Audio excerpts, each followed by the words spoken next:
This is Heart to Hearties, the official after show and podcast where we bring your questions directly to the cast and crew. I'm Chelsea from Puerto Rico. I'm Dawn from North Carolina. I'm Marg from San Diego. And for the first time on Heart to Hearties, the talent we have been talking about, all season long. Welcome, One Calls the Heart's Director of Photography, Andrew Coppin. Yay! Hello, Hearties.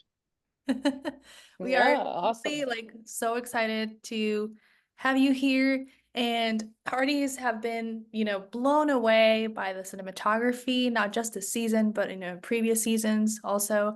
So we have lots to cover. So let's dive in. Let's do it. So it's our understanding that you started as a camera operator on One Calls a Heart. So can you share a bit about that, about your journey with the show? Yeah, sure. I started season 2 on B camera for the previous director of photography, Michael Balfry, on B camera. So the secondary camera, A camera normally sort of sets up the main shot, and then B camera try and squeeze in and get a close up or a different angle or something like that. So a great first look at the show, and then seasons 3 and 4 moved over to A.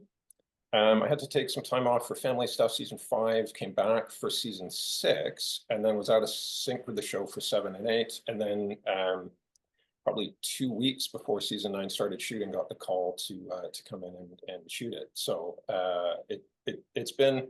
I realize now I've been on the show for 2/3 of it, and then a third of it now as director of photography. Wow. And the idea, well, director of photography, that responsibility is the overall visual look and the feel for the show. Is that correct? All Yeah. right. All right. So there are so many factors involved with that, including location, lighting, shot selections. Can you share which departments you collaborate with and how they all play a part? Yes. I'm Good not job. sure any departments I don't interact with. But the sort of the main three are camera, which is pretty obvious what they do. We have 2 full-time camera teams. A camera has been with the show for almost the entire run, or at least portions of it. Glenn, our operator, half the seasons. Jesse, the focus puller, for all but maybe season 1 or something like that. I've been there forever. Then the electrics obviously deal with all the power on sets of generators and work with me setting all the lights. I have a wonderful gaffer, Nisha Yu, who's sort of my closest lighting collaborator on the show. While I'm sort of working out what the shot will be with the director and operators, she'll already be starting to sort of get some baseline lighting. And a lot of the time it's like, oh yeah, great. What do I need to do? And that whole team. And then the grip department is light modification. So once the lights are in place, they'll set the diffusion or stop stray light from hitting the back of set that's causing shadows or otherwise not pleasant. They run the lifts. So I have 2 lifts that outside are working all the time, either just taking the sun off of something and extending shade or bouncing light or something like that, and camera support. So the dollies the cameras go on, and cranes and that sort of thing. And again, so many of that team has been there for a very long time as well. And then all the other departments in one way or another, those 3 are sort of more my jurisdiction, but certainly Sarah with production design, we collaborate a lot in terms of what sets she's building. Set deck is a big one from her world to sort of understand what the pieces are, and on the day, get all this stuff out of the way. Light needs to go there, camera needs to go there or something. Construction, paint, greens, moving trees for us everywhere. Props, hair, makeup, wardrobe a bit. Stray hairs or maybe some makeup thing that Pam and I are interacting about, just asking questions or trying to solve something, or testing wardrobe. The beekeeper hats were a bit of a thing this season. Oh, yeah, yeah. I was worried they were going to have this moire effect where you might have seen it where, it looks like it's sort of shimmering and moving, but just because it's a very fine weave. So we wanted to make sure that wasn't a problem. Locations to get equipment out of the way for where we're going to look, or basically, oh God, special effects for smoke. They do all the chimneys as well. Oh, really? In the town. Huh. This season they had a really fun build with the train because that was, I asked for it to be on a gimbal because I felt that for it to sell, it really needed to have some motion, just, a little bit of that, and tried to get curtains and stuff in frame just so hopefully there'd be a little bit of motion out of them. Sammy, our coordinator, special effects coordinator, did an amazing job building that whole rig and making it work. Transport to move cars into shot, animals for horses into where we want them. Like it's everyone. Right. Except maybe catering. I don't I just enjoy what they do. I don't get That's great. You listed a lot of what you were dealing with your collaborations and things like that. For you, what's the most important? Is it the lighting? Is it something else? Cinematography, that's how we absorb it. Not really, so what are you looking for that is really most important for the shot, especially with those, especially I think it was Nate and Elizabeth when they're on that horse. Is that the one that you guys, Marg and Chelsea, I was just like, lovely, lovely. Yeah. I was just curious about what you think. I mean, what are you really looking for? Well, that seems an interesting example because I realized that I didn't list the assistant director department, which is a big one for me because so much of it is scheduling. So when I hear what the directors want to do in prep, I'm not in prep with them. There's only one of me, so I'm always with the shooting director except for the first block where I get a bit of time. But in prep, I'll sort of hear they want to do this scene outside of our main town here, and once I sort of understand what the mission is with that, try and work with the first assistant director on scheduling for when it's going to look nice. When is the sun going to be in the right spot, or can we rotate the set a bit to work for my selfish needs and that sort of thing. So for the exterior stuff, a lot of it is just working with the first assistant director in terms of before we get there. And on the day when we're shooting it, a lot of it's that grip stuff. That example you mentioned, I think it was just the crane. That was the only sort of interesting equipment that needed to come in for that. But most of the time when we're outside, it's all about these lifts, putting fabric in the right places for me and that sort of thing. And overall, I mean, the camera stuff I generally can walk away from and say, guys, so we're all in agreement. We're going to do a shot that starts here and ends here. Yeah, okay. The operators, Glenn, Josh, and I will work with the director and sort of we've got an app on a phone that sort of, okay, that's it. That's a 35 mil here and it'll go to there. Now they're building it, and then the rest of the time is all with my gaffer and key grip doing the lighting stuff, and that's where I put most of my time. Yeah. Interesting. Well, and we were the idea about the directors. So we've already interviewed about 5 of them. We have with Peter, but what do you do and how you collaborate with a new director every block? Is it kind of an adjustment every time, or is it just kind of seamless? Yeah, I mean, it almost feels like you've invited a guest to the house for a few weeks kind of thing. Oh, really? Not to say that they only have the power of a guest or whatever, but the crew were there for the whole run every day from start to finish, and every 13 shooting days, here we have a new director who's going to bring their own style, their own flavor to everything we do, and everyone feels those changes, I think, to sort of like, okay, this is what we're doing. And it's fun for me because it just keeps things different and interesting through the season to sort of like, okay, and especially since so many of the directors keep coming back, I have a really good sense of who they are and what it's going to be like. Working with new directors on the show is always challenging because I think people may not know how technical a show When Calls the Heart can be to film. It sort of feels like, oh yeah, it's a quiet period drama. But we have so many different elements. We've got a lot of pages we need to get through in a day, a lot of cast with speaking parts, the kids that have to get off the clock, daylight that may be running out, you know, just endless things to manage. And it really takes a skillful director. And the producers have done well investing in directors who are really good at that. So at least that's off my hands for a lot of it. They come in with a good plan and I just can try and, you know, improve it where I see I can and just try and make it happen. But yeah, everyone's got their own style, you know, like Elise will come in with pages of ideas for me in prep, which I love, and she'll sort of hang out with the monitors during her prep block. And sort of, I'll be doing lighting things and like, okay, Elise, I've got 30 seconds, go. And we'll sort of get one idea down. Okay, great. And then, and do that for, you know, half a day or something like that. I hadn't worked with Martin as a director until like since season 4. I hadn't seen Martin.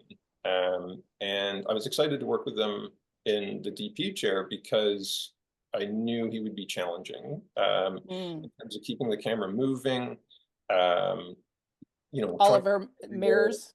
Yeah, mirrors, and I love mirrors. I love when directors do mirrors because I don't know, just it lends so much to the picture. And going from outside to inside can be really challenging. And anyway, every director has their own style, and it's fun for me to adapt as we get into it. Conversation with Kristin Lehman, who was new to the team this year. She thought that it probably was because she had done Heartland before, which has a large ensemble, that she was brought in to do this block or to do When Calls the Heart. Do you want to say a few words about Kristin's work too? Oh, I'd love to. She was such a great collaborator. It's always, I think I mentioned that it can be, you know, the onboarding can be a bit of a challenge, just sort of finding footing on the show. But for her, it was just like right off the bat, just, okay, yeah, can we do this? Like, yeah, absolutely, we can do that.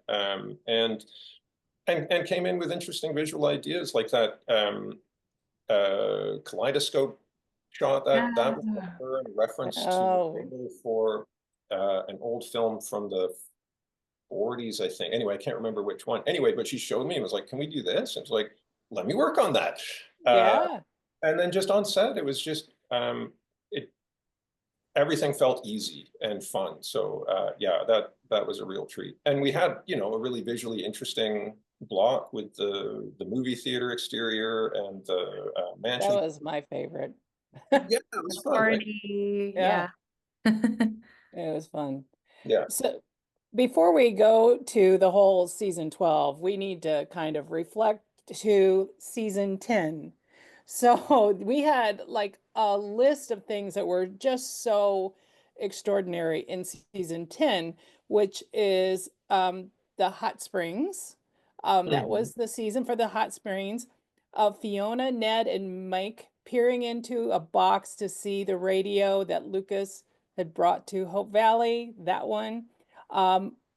Elizabeth and Nathan having the that sustained talk in the kitchen with the apple jukes, and and Henry and Rosaline.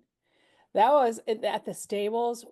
Well, and that scene was so gorgeous for writing, but Also, the photography was just, it was so good. So as you reflect in season 10, I mean, there's just a lot. And the governor's ball too. Yes, exactly. Yes, yes. So what scene or one shot are you proudest of in season 10? Yeah, I mean, I certainly love all the ones you mentioned. The hot springs turned out better than I was expecting, given the difficulty of shooting in that location. It was difficult to get any equipment in there, and there was quite a bit of work to do. So in the end, it was like, oh, this actually worked. Great. There was a couple of technical challenges that I thought worked out really beautifully as well. One was Lucas closed the saloon for Elizabeth to have a dinner together, sort of Yes. Dusty and All Hickam sort of right. acted as waiter. Normally, it's sort of said in film that things are day or night, not dusk or dawn or something like that. And just because it's really hard to sustain that sort of dusky look for a long time. But Neil Fernley wanted to, it was originally scripted as night, I think, and he just didn't really want to do that. So he was asking, can we do it kind of late afternoon feel? And he and I worked something out to make that work. So, we did one shot of the two of them meeting outside the saloon, and like the light was perfect for about 20 minutes or something, and shot both directions at the same time just to get that. And then inside, we just were able to avoid looking at the windows, which would be the big giveaway that Right. it's day or it's night. But to keep it in the middle, that would be impossible.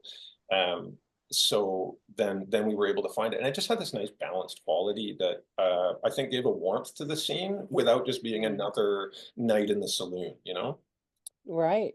Oh, Um, that was gorgeous. and also the candlelight vigil Oh, for yeah. Oh, my word, yes. Yes. and I'm at best, I'm trying to tell the story with what I'm doing camera and lighting wise, right? Bringing what I can to bear on telling the story. And something I really wanted with that was that the candles would do the heavy lifting of the lighting, and actually be the light source rather than, they're holding candles, but there's some nice movie lights doing something different. And by sort of cranking up the sensitivity of the camera, we were able to do that, and it's almost entirely lit by the candles with just some sort of adding in, some moonlight and then just sort of helping it along kind of thing. But I felt that worked really nicely. That it just sort of told the story of the candlelight being so warm for what they were doing, and the train platform. Forgive me. Yes, yeah. No, there's so much in that season.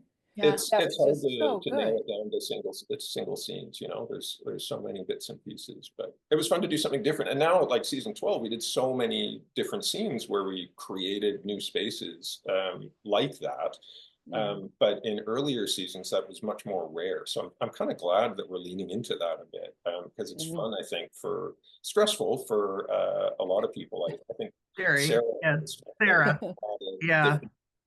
making that magic happen. But for me, the results are worth it. It's a lot of fun.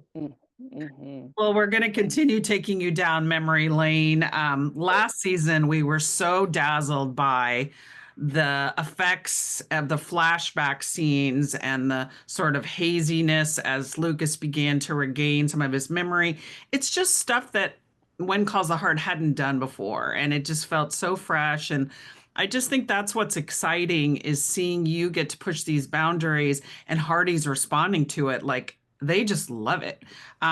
So talk to us about how you accomplished those, and was that more special effects, or was that some partnership therein, or how did it work? Yeah.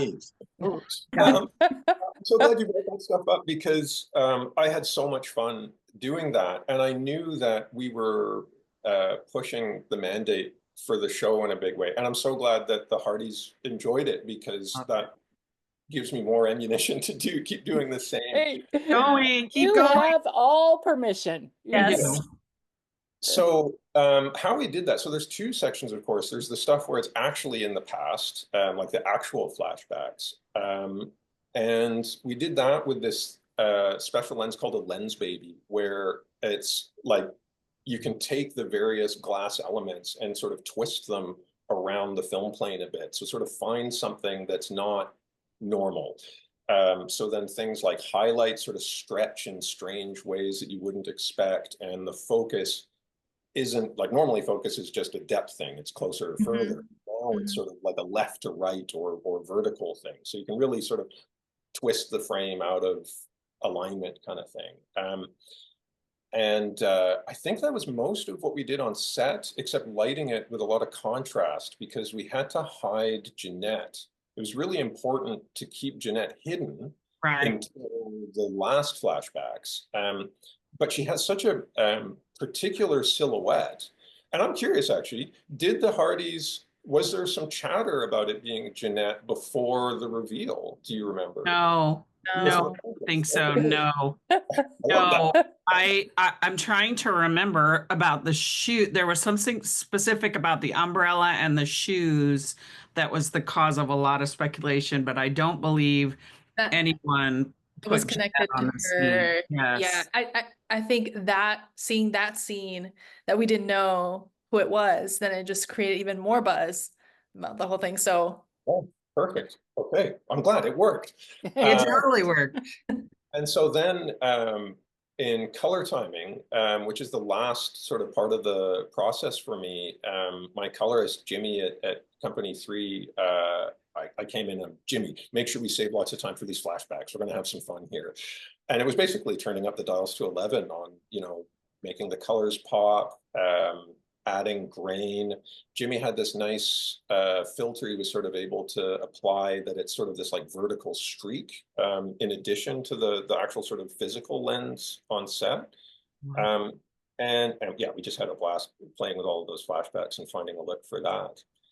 And then the ones that were in the office as Lucas sort of went into his flashback, I knew we wanted it to be on our gimbal. That's our sort of Steadicam thing, because I knew Elise wanted it to be, and I love this, that it would be sort of normal. We're just in our regular static frame. And then as he starts to experience the disorientation of the flashbacks coming, then the camera sort of starts going off kilter. And I knew that that would be the tool for it. But I didn't want to use any fancy lenses because then it's a bit of a rebuild and that takes time and that stuff. But my focus puller, Jesse, reminded me of an old trick of fishing line behind the lens. I said, oh, perfect.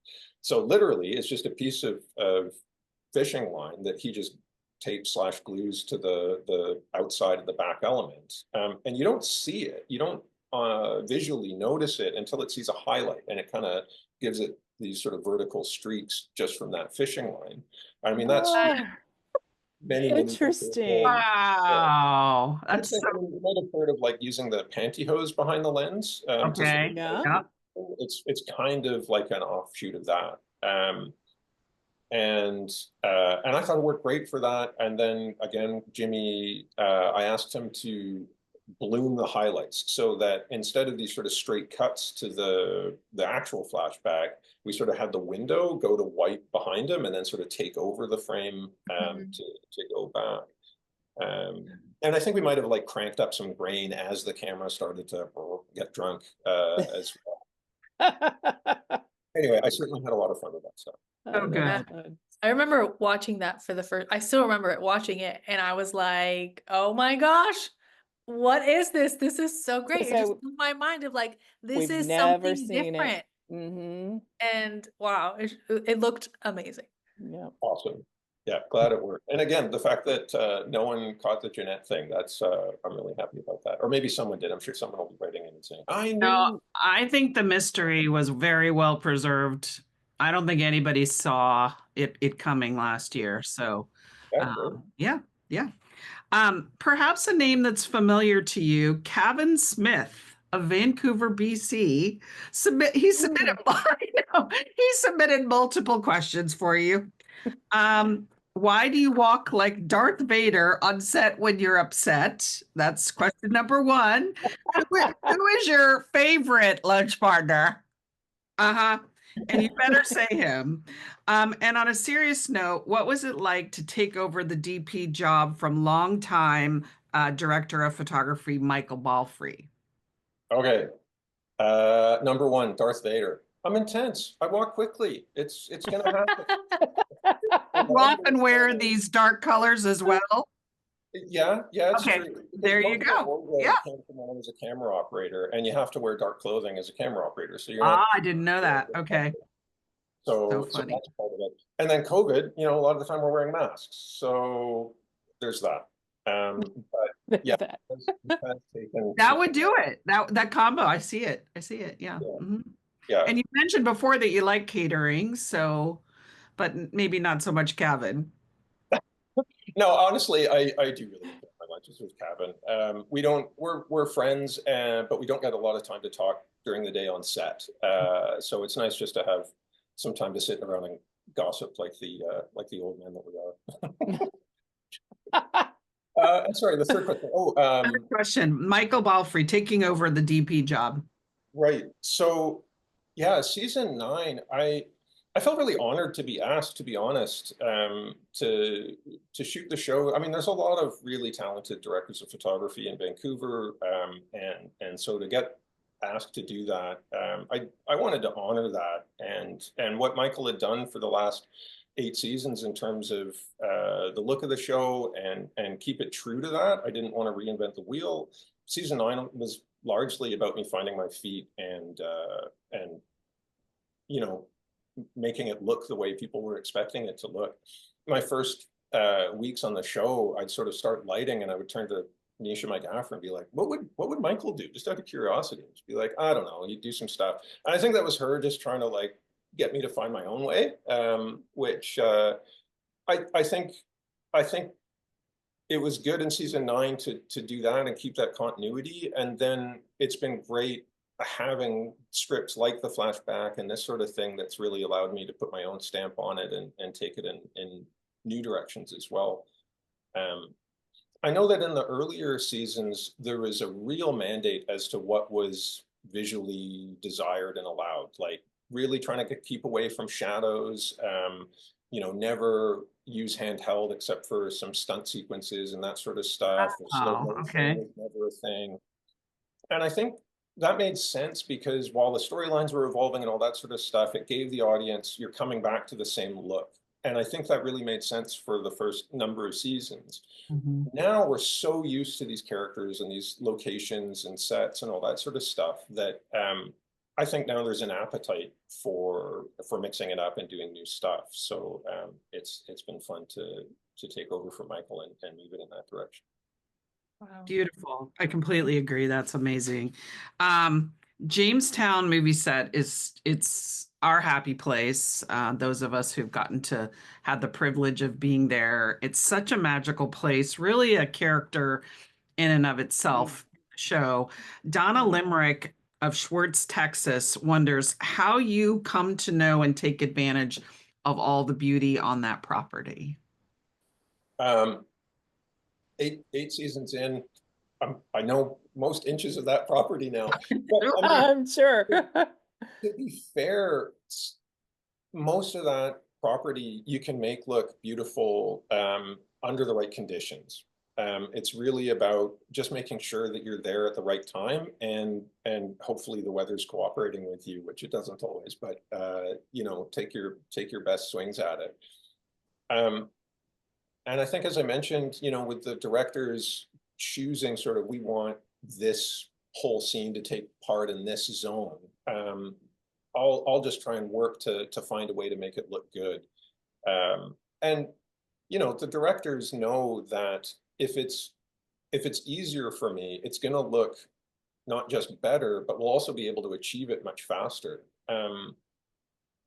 This last season, McGinty's Meadow might be an example where originally I knew where it was, but I didn't understand which direction we were looking. And when we got there, I realized that if we looked the opposite direction of what was planned, I wouldn't need to do anything. I'd sort of put up one small bounce and then just let the sun work its magic.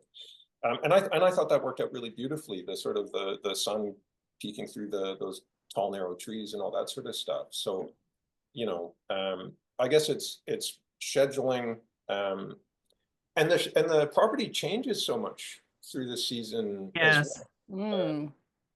We start before the summer solstice. So at summer solstice, we get 16 and a half hours of daylight. By the time we finish in November, it's under 9.5. So you can like hours different of daylight, very toppy sun to then very low low sun, and then obviously the trees starting to turn and all that sort of stuff. So you just sort of look for the opportunities, or the barley growing, or Right. whatever. It's constantly shifting, and just trying to sort of go, hey, there's an opportunity there, you know. With Kristin, there were some wildflowers for the horses. Nathan and Elizabeth doing a ride. There were just some, the field was mostly, you know, fall dead at that point, if I remember. But there were these wildflowers, and it was like, wait, why don't we just work with these instead of greens bringing, you know, flowers from elsewhere? It's like, we know these grow here. They are growing here. So let's just use that as Yeah. a foreground. Oh, That- that's, Oh. wow. So good. So good. Well, whether it was the narrow confines of a hot train car built in the middle of a saloon, a muddy field in which you're filming children in an outdoor classroom, a 2-day shoot of a 1920s champagne party in the church, or a lot of galloping horses on hot pursuit of Allie and Oliver. I mean, wisteria draped fever dreams. I mean, we could go on and on. We've just been glued to all the images you've created this season. Julie Davis Williams of Elizabeth City, North Carolina, wonders what was the most challenging scene to shoot this season. Certainly the most stressful was actually that one you mentioned of the sunset ride with Elizabeth and Nathan. Okay. So the first time I saw that in the script, it was scripted as something different that I wasn't really sure how we were going to be able to achieve it. And Elise identified the same thing. We had a conversation about it, and I pitched, what if we do it at a ride at sunset? And it was, oh, okay, yeah, great. And I knew that at some top level, there was a lot of interest in this scene really being beautiful. They really wanted it to work out. So I stuck my neck out and like, yeah, sunset, it'll be great. If it started to rain, it would be a problem no matter what we did. Sure. Yeah. So that was my pitch. And then the first AD, and I think that was Linda. Yeah, we, you know, found the right time. We were shooting in the row houses earlier that day, and so we sort of worked backwards from, we have to be heading out to the field at X hour in order to make sure that we get this very narrow window, maybe half an hour, where the light's going to be perfect. And I'd seen that there was a bunch of good sunsets in that direction. Elise and I scouted that area and found the spot, and you know, I took guesses on how long it would take to get there, and we planned to have the crane built during the morning so that by the time we actually moved the rest of the crew out, it was already ready to go. We just have to put the camera on, and off we go. And we were a little behind in the row houses, but not too bad. You know, maybe 15 minutes or something like that. And no, we're fine. We're not fine. We got to go. And Mm-hmm. start heading out towards the field. And it just happened that everything was taking just a little bit longer than I'd anticipated. Finding the right path for the horse to come through the field, it's sort of like, yeah, just come towards camera. Well, no, it needs to be a little more specific, but it's not like we can put marks out in the middle of the barley or anything. Once you walk once, it's now sort of plowed down. Yeah. And also getting the camera onto the crane was taking longer. Everything had to be sort of hand walked down this hill to that sort of lower point, which I don't think we've shot down there before, which was fun to introduce that new look. And at this point, there's nothing I can do. It's not like I can say, yeah, good enough, let's roll. The camera's not ready. I can't make this move any faster. I can't stop the sun from setting. So all I can do is here as the sun's going down. And finally, everything's ready. The light is just perfect.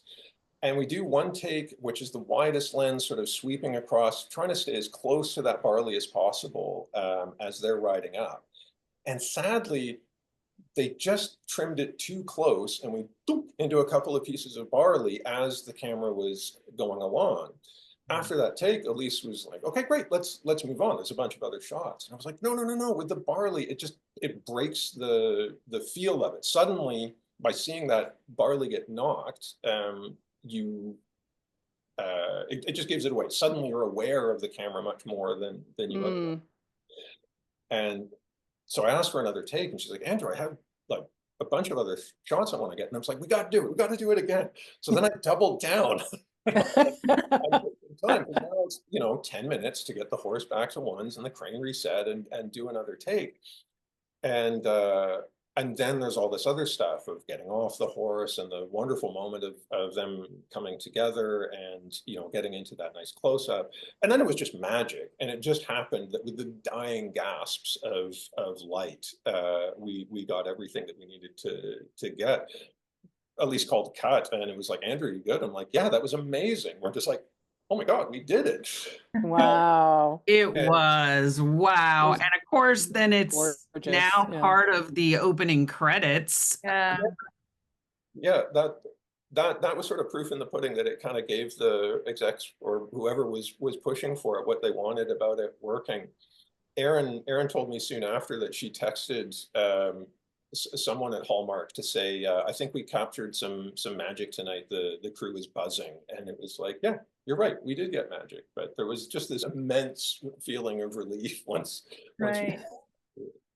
Yeah, I think as we reflect, like we look back on last season and that, incredible declaration of love of Nathan and Elizabeth, on the stoop, that would be the big romantic moment of last season. But I would certainly say that was the big romantic moment of this season. It was visually captured. You didn't have to have any words at all. And that's a great point, like talk about visual storytelling. Not, as you say, not one word is said, but Right. it's all there with what Erin and Kevin were doing, and then with the light working out and the crane, all that sort of setup. It just can tell the story without needing to do much more. Beautiful. Wow. Lovely. Thank you for sharing that and to hear what took place, what everything had to come together to make that happen. That is We had just hair before we started shooting that. wow. I got bald because of it.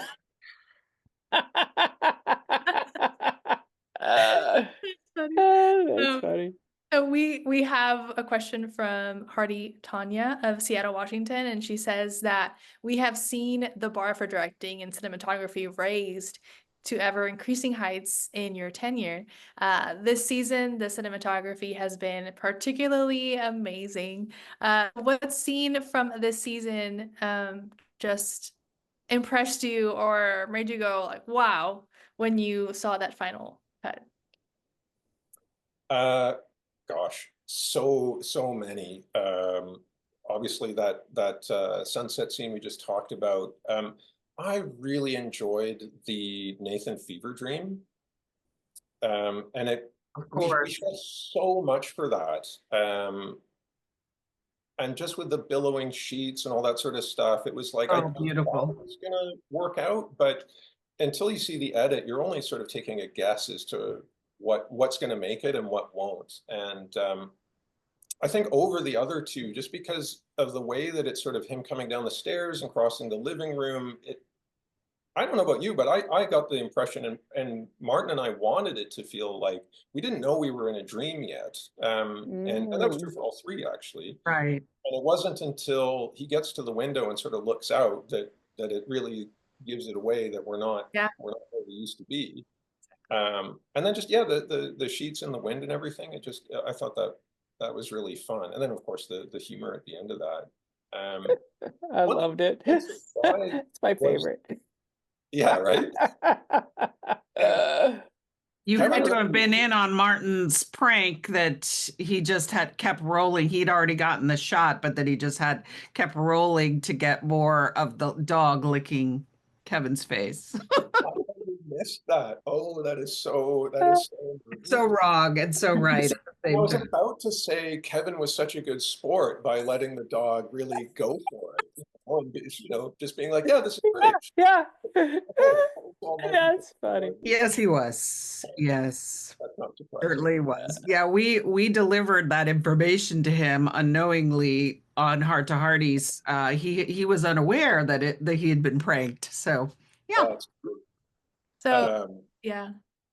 I had a question about that sequence specifically whenever Nathan goes out the door, was there like a crane shot in that moment There sure from was. above?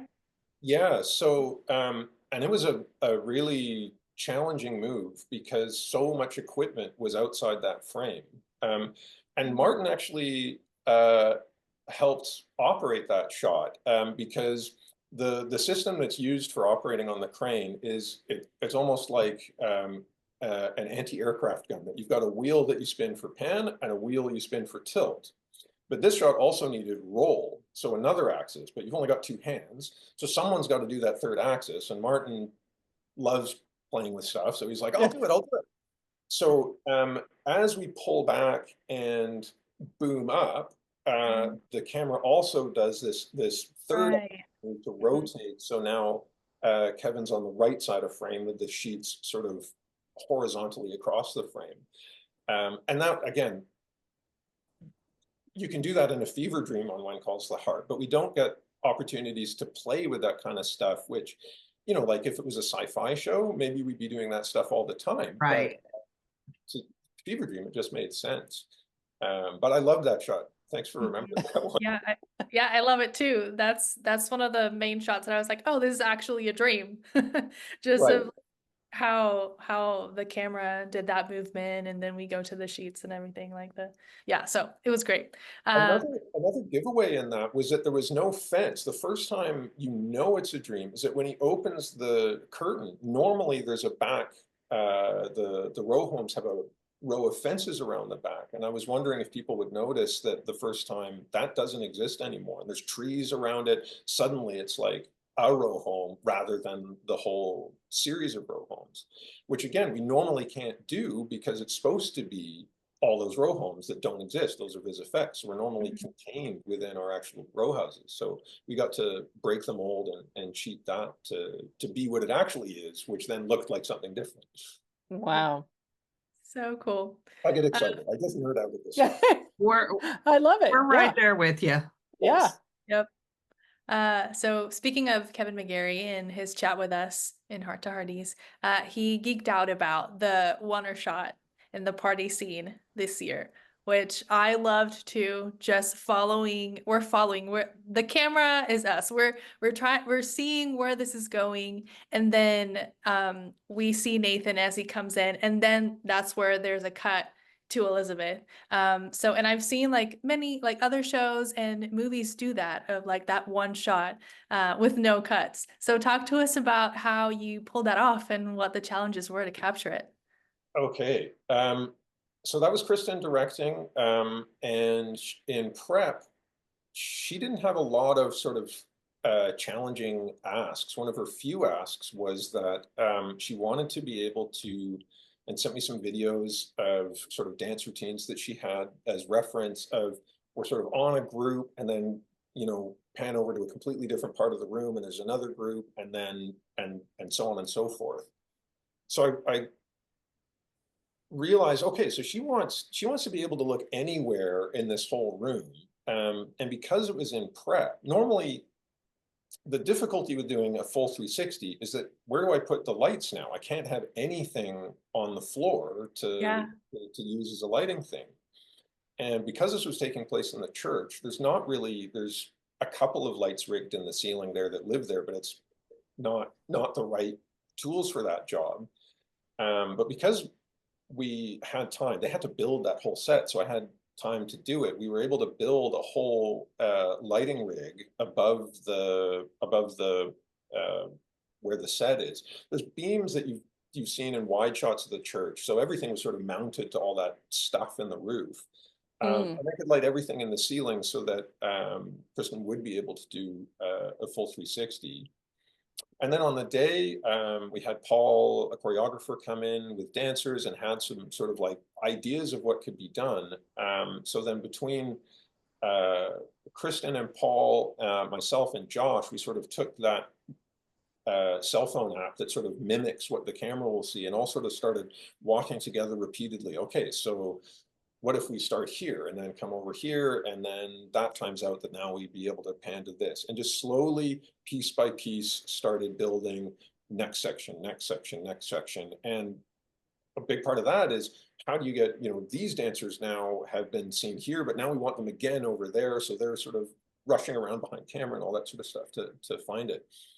Something that got cut, which I was bummed about, was I pitched the idea that in that sort of vestibule space in the church, we made it so that it was like a space that we don't know. It's just some curtains with some set deck, and there's a woman sort of adjusting the tie of someone, and that's what starts this whole sequence. So we don't know where we are. We don't even know we're at the party. There's just like, oh, there's a couple of people hanging out in this back room somewhere. And then suddenly the curtain opens and they go rushing into the room, and then like, oh my God, where are we? What's happening?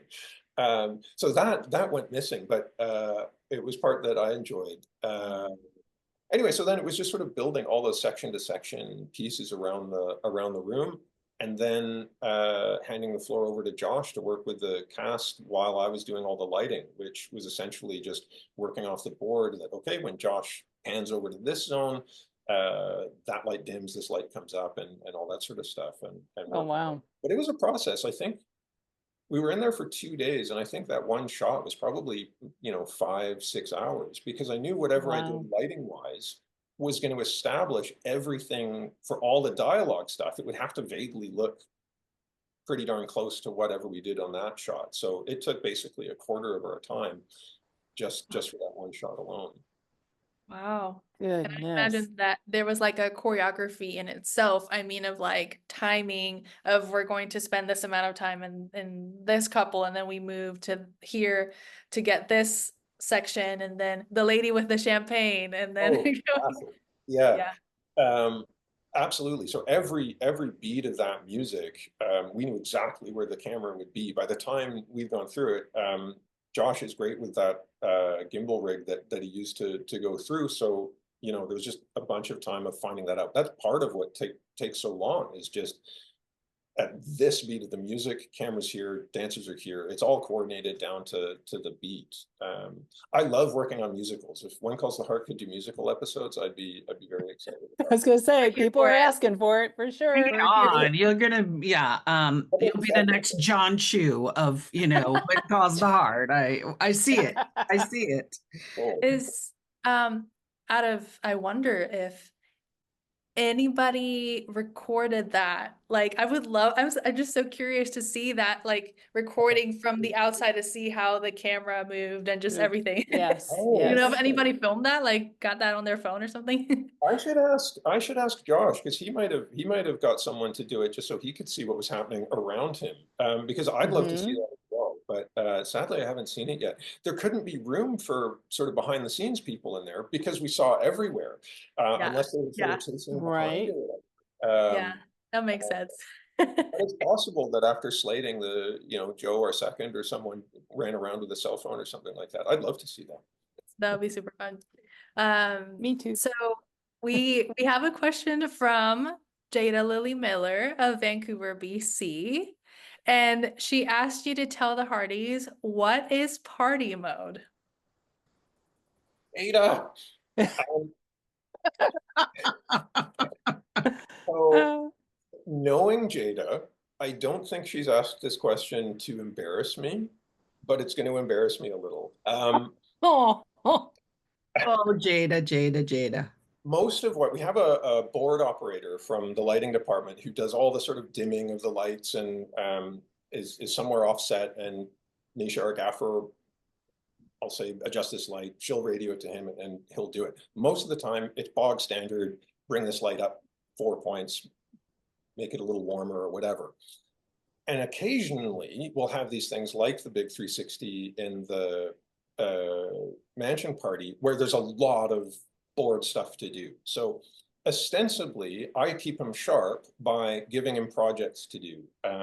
One is when my monitors are in the saloon, I'll sometimes say, take me underwater, and all the rigged lights start shimmering blues and greens, and it feels now like we're underwater. And stuff like that, just to sort of keep him busy. Really, it's just for my own amusement and fun.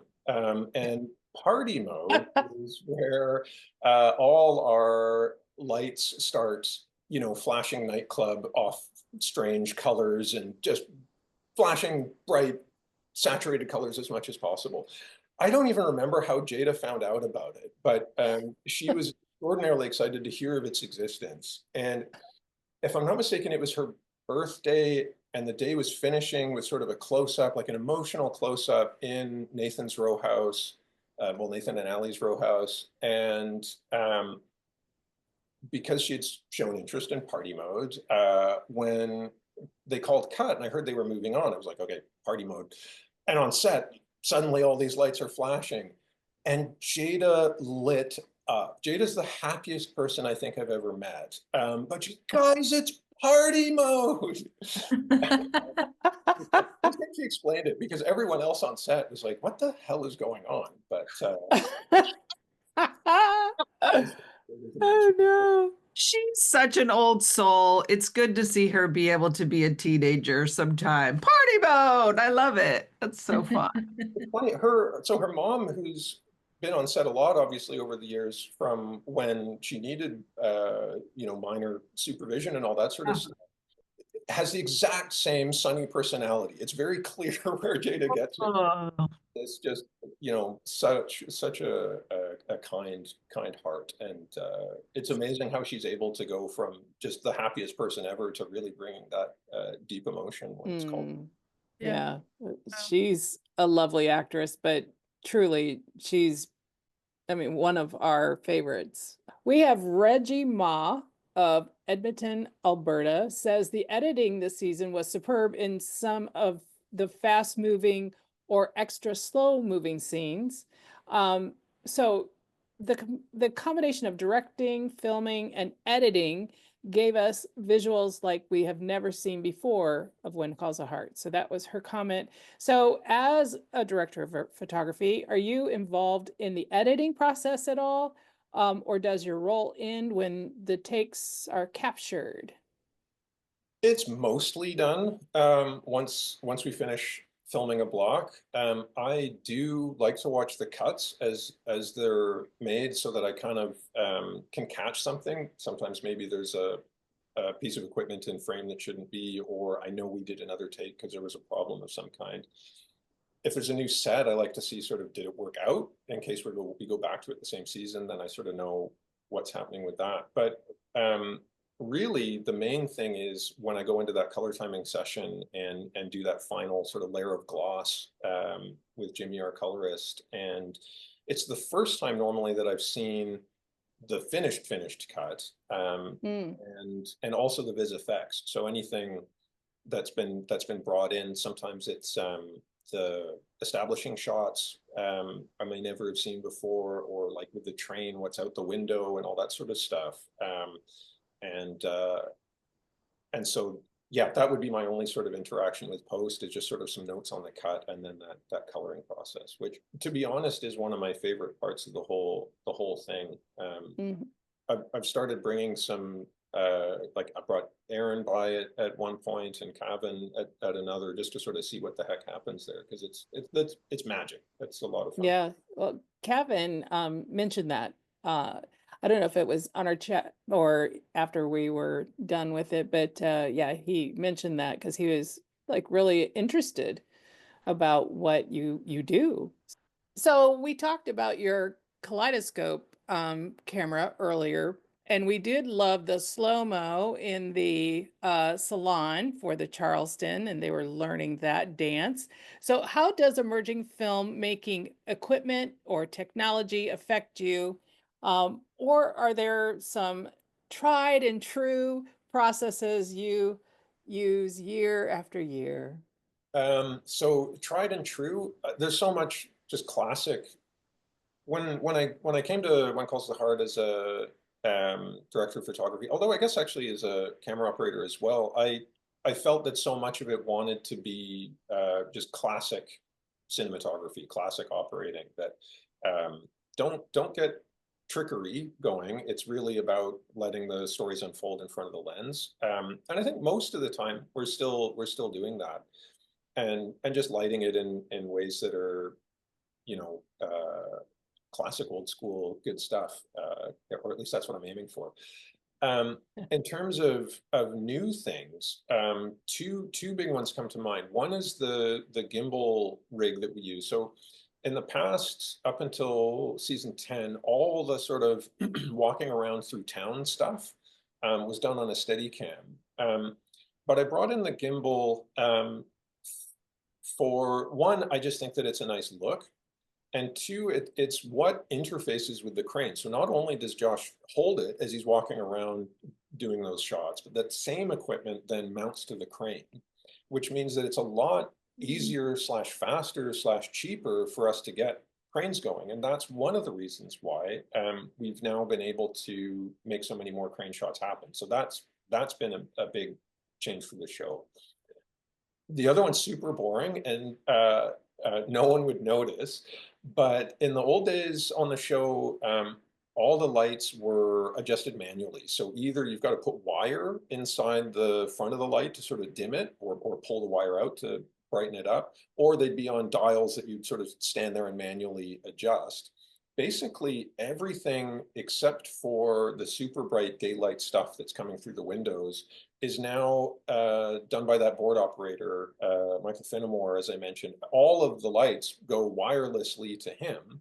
And so now I'm able to adjust things very minutely without people needing to be at the light. So even when we're rolling, sometimes I might, oh, just creep that down a bit. And especially, or if the director's giving a note while we're rolling, like, do it now, quickly just make little adjustments. So I can keep finessing through while we're shooting. And just having that wireless technology come in and these LED lights that allow you to adjust the color to tiny degrees and the lights to tiny fractions of a percent adjustments just allow me to adjust things faster and more to what I want. I love that. I love the idea, like lighting is mood, no matter what you think about. So when you 100%. are able to, like the remotes for for Christmas time, things that you go, Totally. yeah. So I love It's that. the movie version of that. That's exactly what it is. I love it.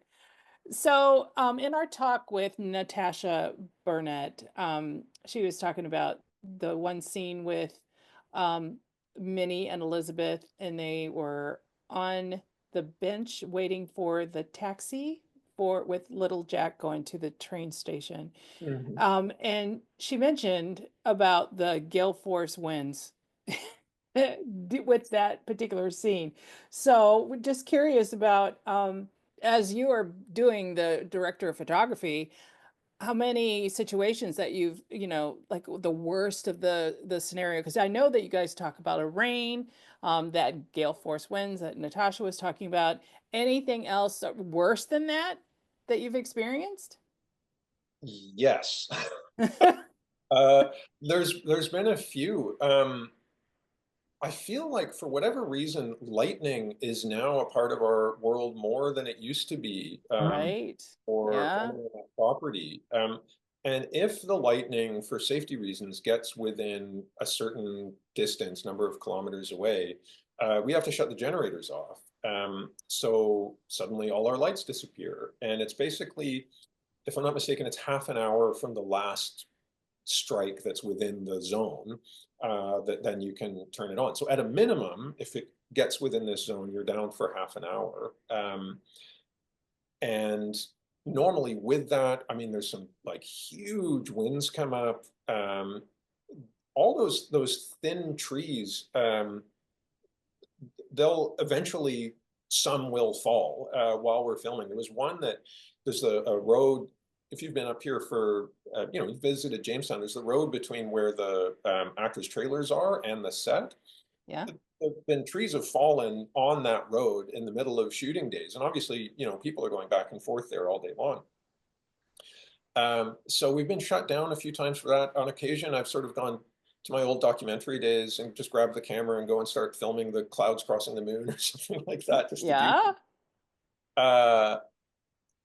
And the winds also mean that my lifts have to come down. So we call them fly swatters because you've got the base of the lift and the long arm and this huge 20 by 20 foot frame with fabric on it. And that acts like a giant sail. And these lifts aren't designed to have, sailboat sails attached to them, essentially. So Yeah. it's like as soon as the wind hits a certain level, they've all got to come down. And it's like, okay, I guess we're coming up with a different plan. Wow. But I mean, I think the worst I remember was back in season 3 or 4. Jack, as in Jack Senior, had got caught by a dam bursting. Yes. Mm-hmm. This goes back a ways, right? And we filmed that in this muddy creek at the back of the property that, like, I go and look there now and I'm like, how is it so awful? Because I look at it now and it's like, oh, it's this innocent creek. But whatever the rains had done, it was people thigh deep in mud, literally losing their footwear. There's some photographs of people just like literally lying in the mud because they've fallen and they're going to need help getting out of this muck Wow. across the landscape. Neil Fernley and I were in hip waders, and I'm just holding the camera handheld. Daniel Lissing is throwing himself into the mud and the water, just getting soaked and destroyed. And Neil's, okay, we got to do this, we got to do this, running out of time. And he was having the time of his life. Everyone else was absolutely destroyed.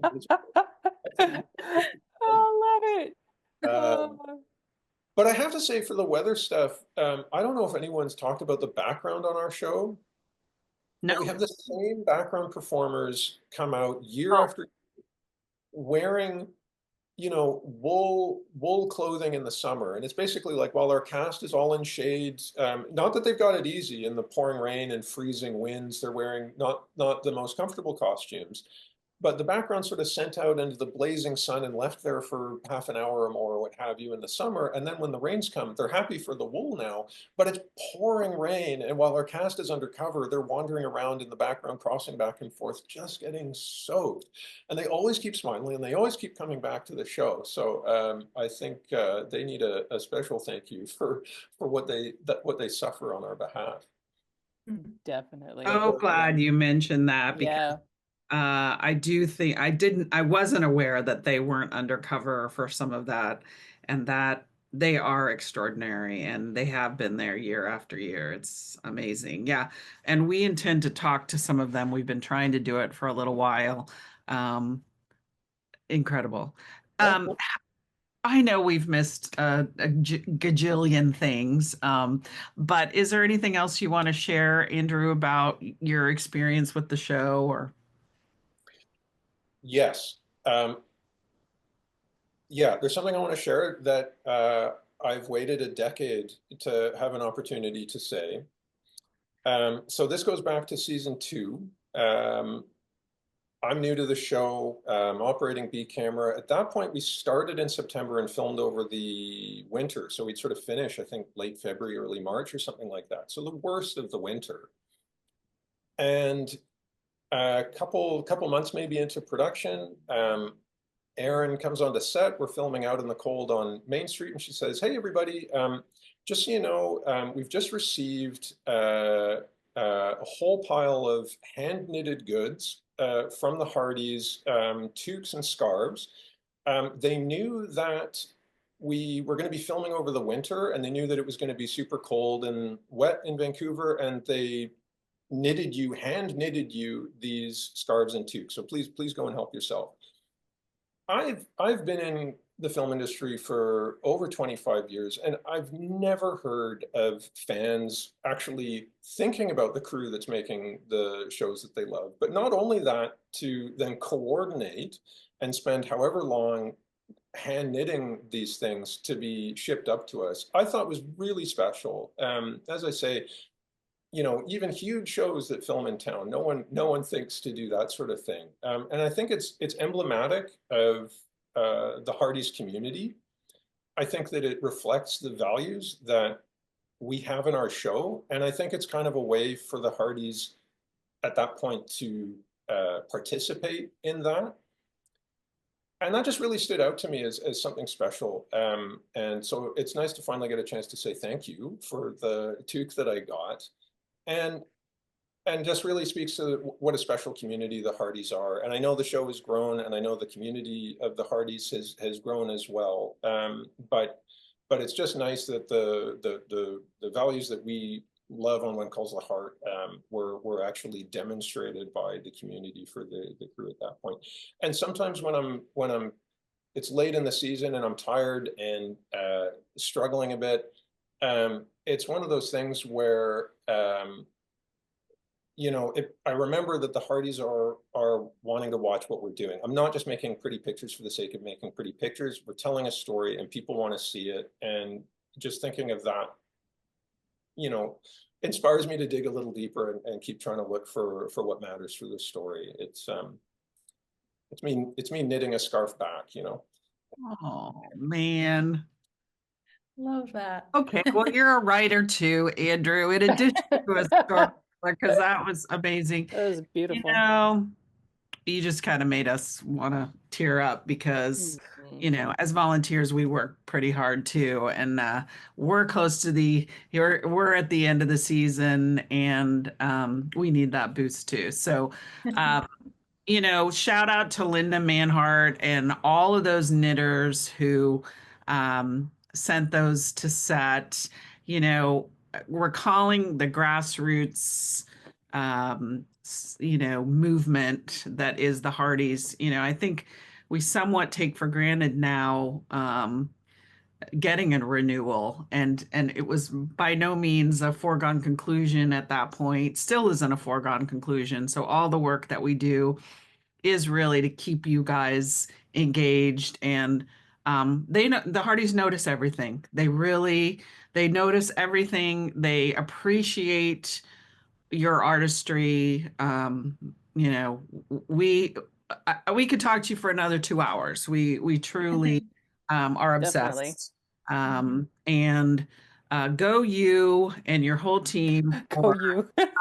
It's just we love what you're doing. We love the innovation. We love it.